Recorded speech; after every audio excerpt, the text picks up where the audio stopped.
દર્શક મિત્રો, અમદાવાદમાં ચંડોળા તળાવ બાદ સૌથી મોટું મેગા ડિમોલિશન શહેરના પૂર્વ વિસ્તારમાં આવેલા ઈસનપુર તળાવમાં કરવામાં આવી રહ્યું હતું.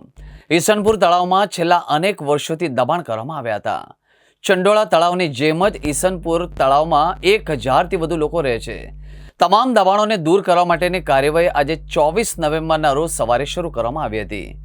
20 જેસીબી મશીન, 500 મ્યુનિસિપલ કોર્પોરેશનના કર્મચારીઓ અને મજૂરોએ ચુસ્ત પોલીસ બંદોબસ્ત વચ્ચે ડિમોલિશનની કાર્યવાહી હાથ ધરી હતી. ઈસનપુર અમદાવાદનું 3 નંબરનું એક મોટું તળાવ છે. પહેલા તળાવમાં 167 કોમર્શિયલ બાંધકામ તોડાયા હતા, ત્યારે હવે 925 રહેણાંક બાંધકામ તોડવામાં આવી રહ્યા છે.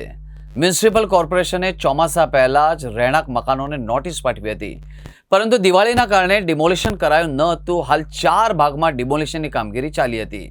અગાઉ 20 નવેમ્બરના રોજ ડિમોલિશન કરવામાં આવ્યું હતું, પરંતુ સ્થાનિકોએ 4 દિવસનો સમય માંગતા આજે 24 નવેમ્બરે ડિમોલિશનની કાર્યવાહી શરૂ કરવામાં આવી હતી. ડિમોલિશનને લઈને 10 નાગરિક હાઈકોર્ટમાં ગયા હતા અને હાઈકોર્ટે વોટર બોડી હોવાના કારણે ડિમોલિશન માટે હુકમ કર્યો હતો.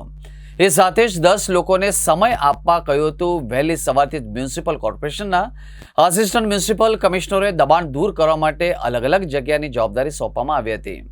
દર્શક મિત્રો, ઈસનપુર તળાવના ચારે તરફથી જેસીબી મશીન અને હિટાચી મશીનની મદદથી દબાણો તોડવાની કાર્યવાહી કરવામાં આવી હતી. 20 જેસીબી, હિટાચી મશીન અને મજૂરોની મદદથી દબાણો દૂર કરવામાં આવ્યા હતા. દર્શક મિત્રો, અમદાવાદ શહેરમાં પોલીસનો ચુસ્ત બંદોબસ્ત ગોઠવી દેવામાં આવ્યું હતું. ખાસ કરીને એસીપી, પીઆઈ, પીએસઆઈ અને પોલીસ કોન્સ્ટેબલ મળીને કુલ 500 પોલીસ કર્મચારીઓના ચુસ્ત પોલીસ બંદોબસ્ત ગોઠવી દેવામાં આવ્યા હતા.